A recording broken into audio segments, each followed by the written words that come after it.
بسم اللہ الرحمن الرحیم۔ میرے چینل پر خوش آمدید۔ کہانی کا آغاز کرتے ہیں۔ پرانے زمانے کی بات ہے، کسی ملک پر ایک بادشاہ حکومت کرتا تھا۔ یہ بادشاہ بہت رحم دل اور سخی تھا اور اپنی رعایا کی فلاح و بہبود کے بارے میں ہر وقت فکر مند رہتا تھا۔ اس بادشاہ میں ایک حامی بھی تھی۔ وہ اپنے وزیروں اور مشیروں کی تمام باتوں پر آنکھ بند کر کے یقین کر لیا کرتا تھا۔ ان کی خود تصدیق نہیں کرتا تھا کہ ان لوگوں کی یہ باتیں درست بھی ہیں یا نہیں۔ اس حامی کے پیچھے ایک وجہ تھی۔ وہ اپنے ان وزیروں اور مشیروں پر بہت یقین کرتا تھا، کیونکہ اس نے ان لوگوں کی بہت معقول تنخواہیں مقرر کر رکھی تھی، رہنے کو بڑے بڑے محل نما گھر دے رکھے تھے اور اکثر اوقات ان کو انعامات سے بھی نوازتا رہتا تھا۔ بادشاہ کا خیال تھا کہ ان چیزوں کی وجہ سے یہ لوگ محنت اور دیانتداری سے رعایا کی خدمت میں لگے رہیں گے، لیکن معاملہ اس کے برعکس تھا۔ اس کے وزیروں اور درباریوں نے ملک میں لوٹ مار اور ظلم و ستم کا بازار گرم کر رکھا تھا۔ ان کے ماتحت سرکاری اہلکار رعایا کے چھوٹے چھوٹے سے کام کرنے کی بھی رشوت لیتے تھے۔ کسانوں سے زبردستی سستے داموں گندم خرید لیا کرتے تھے اور مہنگے داموں بیچا کرتے تھے۔ ان کاموں میں یہ سب لوگ ایک دوسرے کی مدد کرتے تھے اور اس ملی بھگت کی وجہ سے مظلوم عوام کی داد رسی بھی نہیں ہوتی تھی۔ اگر کوئی بادشاہ سے شکایت کرنے کے لیے محل کی جانب آتا تو اسے ڈرا دھمکا کر واپس کر دیا جاتا۔ اگر کوئی ان کی دوست دھمکیوں میں نہ آتا تو اسے کسی جھوٹے الزام میں جیل میں ڈال دیا جاتا۔ بادشاہ ان تمام باتوں سے بے خبر تھا۔ اس کا دربار ہر روز لگا کرتا تھا۔ دربار کی کارروائی کے دوران تمام وزیر بادشاہ کے سامنے من گھڑت خبریں سناتے۔ وہ اسے بتاتے کہ ملک کی رعایا خوشحال ہے اور اس کی درازی عمر کی دعائیں کرتی ہے۔ ان باتوں سے بادشاہ بہت خوش ہوتا اور خدا کا شکر ادا کرتا کہ اس کے بہترین طرز حکومت کی وجہ سے، اس کے ذہین اور وفادار ساتھیوں کی وجہ سے ملک میں 400 خوشحالی کا دور دورہ ہے۔ ایک روز کا ذکر ہے، بادشاہ اپنے شہزادے کو لے کر شکار پر نکلا۔ شہزادے کی عمر 5-6 سال تھی۔ گرمیوں کے دن تھے۔ بادشاہ اور اس کے ساتھیوں نے ایک دریا کے کنارے پڑاؤ ڈال دیا۔ دریا سے کچھ دور ایک سرسبز جنگل بھی تھا۔ دوپہر کے کھانے کا وقت ہو رہا تھا۔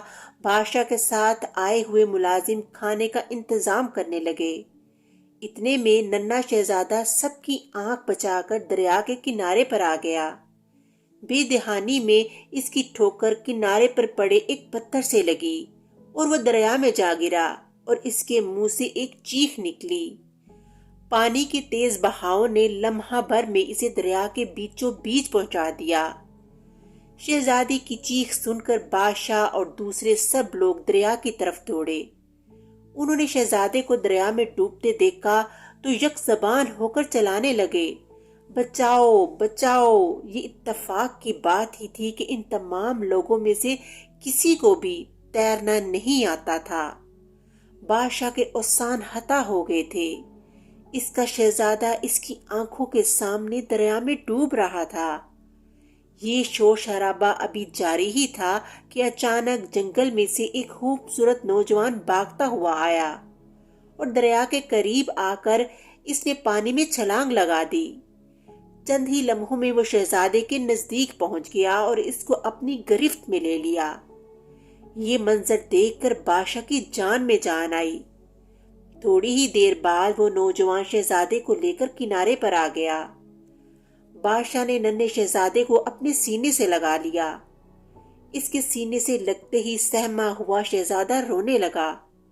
بادشاہ نے اس نوجوان سے کہا، نوجوان، تم نے ہم پر ایک بہت بڑا احسان کیا ہے۔ ہم تمہیں اس کا انعام بھی دیں گے اور ساری زندگی تمہارے احسان مند رہیں گے۔ تم نے ہمارے شہزادے کو ہی نہیں، ہمیں نئی زندگی دی ہے۔ پھر بادشاہ نے ایک قہر آلود نگاہ اپنے ساتھ آئے ہوئے ملازمین پر ڈالی اور غضبناک آواز میں بولا، اتنے سارے لوگوں میں سے کسی نے بھی دریا میں کودنے کی ہمت نہیں کی۔ اگر یہ نوجوان نہ ہوتا تو شہزادہ تو ڈوب جاتا۔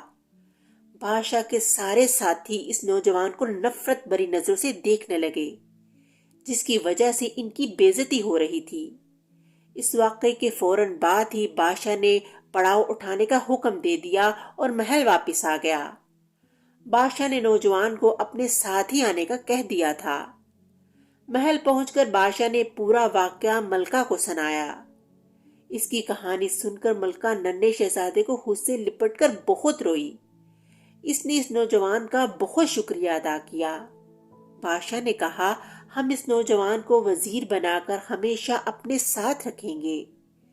اس کی بات سن کر نوجوان نے ادب سے ہاتھ باندھ کر کہا، جہاں پناہ، ڈوبتے ہوئے شہزادے کو بچانا میرا فرض تھا۔ اس کے بدلے نہ تو مجھے کچھ انعام چاہیے اور نہ ہی کوئی عہدہ۔ میں ایک لکڑہارا ہوں اور محنت سے اپنی روزی کماتا ہوں۔ اس کے علاوہ گستاخی معاف، میں ہرگز آپ کا وزیر نہیں بننا چاہتا، کیونکہ یہ کہہ کر نوجوان خاموش ہو گیا۔ نوجوان کی باتیں سن کر بادشاہ دم بخود رہ گیا۔ آج تک کسی میں بھی اتنی ہمت نہیں ہوئی تھی کہ اس کی کسی بات کو ماننے سے انکار کرے۔ اس کے چہرے پر غصے کے اثرات نمودار ہونے لگے۔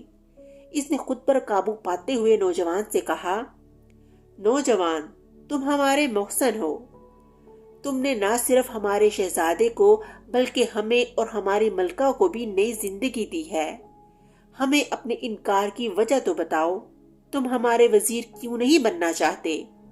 نوجوان بے خوفی سے بولا، حضور، میں حق حلال کی کمائی سے اپنا اور اپنے گھر والوں کا پیٹ پالتا ہوں۔ آپ کا وزیر بن جانے کے بعد مجھے بھی آپ کے دوسرے وزیروں کی طرح آپ سے جھوٹ بولنا پڑے گا، مکاری سے کام لینا پڑے گا۔ اس طرح میں آپ کو تو خوش کرنے میں کامیاب ہو جاؤں گا، مگر میرا ضمیر مطمئن نہیں ہوگا۔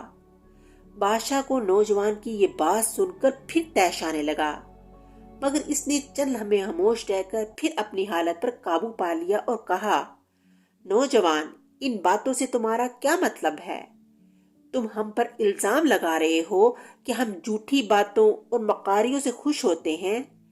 نوجوان نے کہا، جہاں پناہ، جان کی امان پاؤں تو عرض کروں۔ آپ کے وزیر اور حکومتی عہدیدار اپنی چرب زبانی سے کام لیتے ہوئے آپ کو بتاتے ہیں کہ ملک میں سب اچھا ہے، سب ٹھیک ٹھاک چل رہا ہے، اور آپ ان کی باتوں پر یقین کر لیتے ہیں، مگر صورتحال اس کے برعکس ہے۔ آپ کی رعایا آپ کے پڑوس کے تمام ملکوں کی رعایا سے بدتر زندگی گزار رہی ہے۔ اگر میری بات کا یقین نہ ہو تو ماضی کے حکمرانوں کی طرح آپ بھی بھیس بدل کر اپنی رعایا کی حال زار کا اپنی آنکھوں سے مشاہدہ کر سکتے ہیں۔ نوجوان کی باتیں سن کر بادشاہ کی آنکھیں سوچ میں ڈوب گئیں۔ اس نے اقرار کیا کہ وہ رعایا کے بارے میں اپنے وزیروں اور درباریوں کی باتوں پر یقین کر لیتا تھا اور خود کبھی ان کی خبر گیری نہیں کرتا تھا۔ اس نے نوجوان کو شاہی مہمان بنا کر محل میں رکھا اور اس کے بعد وہ کئی راتوں تک بیس بدل کر اپنی رعایا کے بارے میں کھوج لگاتا رہا۔ اس کی ان کوششوں نے ان نوجوان کی باتوں کو سچ ثابت کر دیا۔ بادشاہ کو پتہ چل گیا تھا کہ سوائے شاہی ملازمین کے اس کی ریاست میں کوئی بھی اسودہ حال نہیں تھا۔ تمام لوگ بادشاہ کو جولی پھیلا پھیلا کر بد دعائیں دیتے تھے، کیونکہ ان پر شاہی کرندے طرح طرح کے ظلم کے پہاڑ توڑتے تھے اور ان کا بادشاہ ان مظالم سے بے خبر تھا۔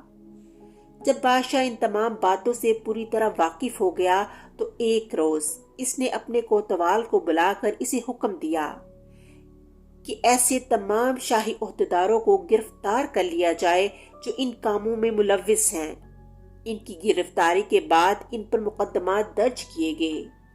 عوام کی ایک بڑی تعداد نے ان کے خلاف گواہی دی اور پھر قاضی کے حکم پر ان سب کو جیل میں ڈال دیا گیا۔ بادشاہ کی آنکھیں کھل گئی تھیں۔ سلطنت کے امور چلانے کے لیے اس نے نئے اور قابل لوگ رعایا میں سے چنے۔ یہ سب حقیقی معنوں میں نیک اور اچھے تھے، جس کی وجہ سے بہت جلد ملک میں خوشحالی کا دورہ ہو گیا۔ وہی رعایا جو بادشاہ کو برا بھلا کہتی تھی، اب اس کی لمبی عمر اور خوشحالی کی دعائیں کرنے لگی۔ بادشاہ کو احساس تھا کہ اس تبدیلی کا سبب وہ عقل مند لکڑہارا تھا، جو نہ صرف اس کا محسن تھا بلکہ اس کی آنکھیں کھولنے میں بھی اس کا ہاتھ تھا۔ بادشاہ نے اس کو اپنا وزیر خاص بنا لیا اور پھر سب لوگ ہنسی خوشی زندگی گزارنے لگے۔ اس طرح کہانی کا اختتام ہو گیا۔ اگلی کہانی کے ساتھ پھر ملیں گے، تب تک کے لیے اللہ حافظ۔